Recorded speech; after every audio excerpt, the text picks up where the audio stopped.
बिस्मिल्लाहिर्रहमानिर्रहीम। अस्सलाम वालेकुम स्टूडेंट्स। आज हम सीखेंगे एक्सरसाइज 12.2 को सॉल्व करने के कुछ डिफरेंट फार्मूलाज और उसी की बेस पे हम एक्सरसाइज 12.2 को सॉल्व करेंगे। तो सबसे पहले जो है हमारे पास वो है फार्मूला मीन का, कि हमारे पास मीन किसी भी वैल्यू का मीन हम कैसे निकाल सकते हैं। तो 12.1 में हमने सीखा कि हमारे पास एक डिफरेंट डेटा सेट होता है जिसको हम फ्रीक्वेंसी डिस्ट्रीब्यूशन टेबल में पुट करते हैं, उसका टेबल बनाते हैं। तो हमने वो जो वैल्यू गिवन थी, वो जो डेटा सेट गिवन था, अगर उस डेटा सेट का मीन फाइंड करना है तो कैसे फाइंड कर सकते हैं। एक्स बार मीन से रिप्रेजेंट किया जाता है। मीन को ये होता है हमारे पास sum of all the values divided by number of values और number of observation. For example हमारे पास 10 ऑब्जर्वेशन, डिफरेंट 10 ऑब्जर्वेशन गिवन है। तो 10 ऑब्जर्वेशन को हम सबसे पहले सम अप करेंगे, प्लस करेंगे, प्लस करने के बाद जो वैल्यू आएगी उसको ऊपर रखेंगे और 10 नंबर ऑफ ऑब्जर्वेशन है तो इसलिए उसको 10 पे डिवाइड कर देंगे।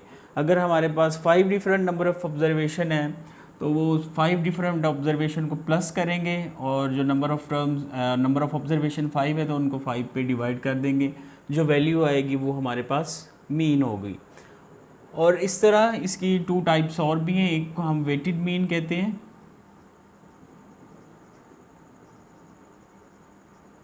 अगर हमारे पास वेट आ जाए तो देन हम कैसे मीन फाइंड कर सकते हैं। तो देन जो है वो फॉर्मूला ये है हमारे पास कि वेट को और जो हमारे पास एक्स ऑब्जर्वेशन होगी उन दोनों को मल्टीप्लाई करना है, फिर उनका सम फाइंड करना है। वेट को और ऑब्जर्वेशन को दोनों को सम करना है, मल्टीप्लाई करना है। मल्टीप्लाई करके जितनी भी वैल्यू आए उनको बाद में सम अप करना है और जितना टोटल वेट बन रहा होगा उस पर डिवाइड कर देना है। इसको हम कहते हैं वेटेड मीन। और एक इसका फॉर्मूला और है, अगर वेट की बजाय यहाँ पे फ्रीक्वेंसी आ जाए तो उससे भी मीन ऐसे ही फाइंड करते हैं, सिर्फ वेट की जगह पे फ्रीक्वेंसी आ जाएगी। ठीक है, मीन को फाइंड करने के लिए पहले तो सिंपल मेथड है कि जितनी भी नंबर ऑफ ऑब्जर्वेशन दी होंगी उनको सम करना है और फिर काउंट करना है कि नंबर ऑफ ऑब्जर्वेशन कितनी है, सम करके उतनी नंबर ऑफ ऑब्जर्वेशन पे डिवाइड कर देंगे तो हमारे पास मीन आ जाएगा। अगर वेटेड मीन आ जाए तो देन हम उनको मल्टीप्लाई करते हैं, वेट और ऑब्जर्वेशन को, फिर सम ऑफ वेट करते हैं, डिवाइड करते हैं तो उसको हम कहते हैं वेटेड मीन। अगर फ्रीक्वेंसी आ जाए तो बिल्कुल वेटेड मीन की तरह है, बस वेट की जगह पे हम फ्रीक्वेंसी को पुट कर देते हैं। सेकंड हमारे पास है मीडियन। मीडियन क्या होता है हमारे पास, जो डेटा सेट में मिडल मोस्ट टर्म होती है उसको हम मीडियन कहते हैं। तो इसकी भी 2 टाइप्स हैं, इसके 2 डिफरेंट फार्मूले हैं। अगर नंबर ऑफ ऑब्जर्वेशन ऑड हो, एन हमारे पास ऑड है, ऑड का मतलब है 3, 5, 7, 9, 11, 13 कि जो 2 के टेबल पे नहीं जाती ऑब्जर्वेशन। अगर हम काउंट करें नंबर ऑफ ऑब्जर्वेशन को डेटा सेट में, तो अगर वो काउंट करने के बाद ऑड नंबर आ रहा है तो उसके लिए हमारे पास मीडियन फाइंड करने का ये फॉर्मूला है, एन नंबर ऑफ ऑब्जर्वेशन है over 1, n+1 over 2th term. इसको क्या करेंगे, सबसे पहले आपने जो डाटा गिवन होगा उसको असेंडिंग ऑर्डर में लिखना है। असेंडिंग ऑर्डर में लिखने के बाद हम नंबर ऑफ ऑब्जर्वेशन फाइंड करेंगे।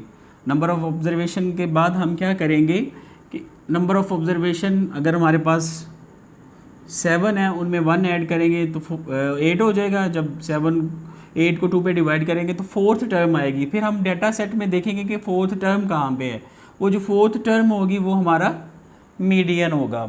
और सेकंड फार्मूला ये है कि अगर n हमारे पास इवन आ जाए, अगर n की वैल्यू इवन आ जाए तो देन कौन सा फार्मूला अप्लाई करते हैं। तो उसके लिए हमारे पास फार्मूला है मीडियन फाइंड करने के लिए 1/2 nth टर्म कि जो भी हमारे पास ऑब्जर्वेशन है, नंबर ऑफ ऑब्जर्वेशन, उसको 2 पे डिवाइड करेंगे, फिर n+2 ओवर 2th टर्म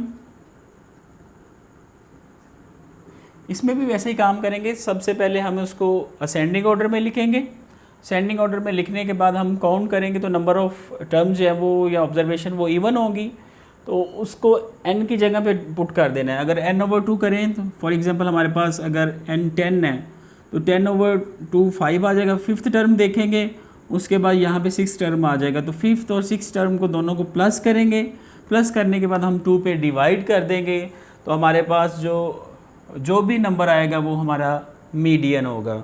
और थर्ड वन हमारे पास है मॉड। मॉड क्या होता है? अगर कोई ऑब्जर्वेशन गिवन है तो उस ऑब्जर्वेशन में मोस्ट फ्रीक्वेंट नंबर, ऐसा नंबर जो बार बार आ रहा है, जो सबसे ज़्यादा बार आ रहा है, उसको हम मॉड कहते हैं। तो जो मॉड है ये एक से ज़्यादा भी हो सकता है, मतलब 2 नंबर्स अगर सेम टाइम आ रहे हैं तो वहाँ पे हमारे पास जो मॉड होगा वो 2 नंबर्स का होगा। तो मैं आपको क्वेश्चन में एक्सप्लेन भी कर जाऊँगा नेक्स्ट जब लेक्चर करेंगे कि कैसे हम मीन, मीडियन और मॉड फाइंड करते हैं। तो उम्मीद है बेटा आप लोगों को ये फार्मूले समझ आ गए होंगे। इनको अच्छी तरह आपने करना है, याद रखना है। जब एक्सरसाइज सॉल्व करेंगे तो इनको हम इम्प्लीमेंट करेंगे। अपना ख्याल रखिएगा। खुदा हाफिज़।